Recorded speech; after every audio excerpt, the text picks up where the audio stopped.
যদি কেউ পরিচয় দেয় আমি বিএনপির লোক, আস্তে কোনো লাভ হবে না। যদি কেউ পরিচয় দেয় আমি আওয়ামী লীগের লোক, এইটা বললে কবরে কিছু একটা ধরা কাছা হইতে পারে। হ্যাঁ, ফেরেশতার লাগে ওই কবরে যাইয়া এই ক্ষমতার বলে একটু ঘষে ঘষে হইবি না, হবে হবে। কোনো বিএনপি টিএনপি কোনো কাজে লাগবে না। শোনো কোরআনুল কারিমের ভিতরে আল্লাহ বলেন ইয়াউমা নাদউ কুল্লা উনাসিন বিইমামিহিম, কিয়ামতের ময়দান আমার মালিক প্রত্যেকটা মানুষকে তার দলের নেতা নেত্রীর সঙ্গে ডাকবে। আমি বলছি না আল্লাহ? এই অর্থ ভুল হয়েছে? অর্থ ভুল হয়েছে না ঠিক হয়েছে? এখানে কি সব মানুষরা দুই একজন? বলেন বলেন, সব মানুষরা দুই একজন? হ্যাঁ সব মানুষ, হ্যাঁ সব মানুষ আল্লাহ ডাকবে কিয়ামতের ময়দানে।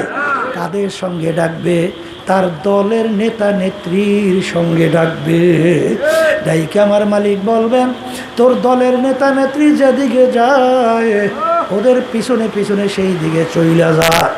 এক কথায় তোমার দলের নেতা নেত্রী যেখানে জায়গা তোমারও সেইখানে জায়গা।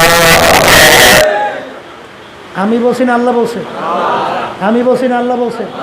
হ্যাঁ, এই হাদিসের ভিতরে আল্লাহ রাসূল সাল্লাল্লাহু আলাইহি ওয়াসাল্লাম বলছেন মান তাশাব্বাহা বিকওমিন ফাহুয়া মিনহুম।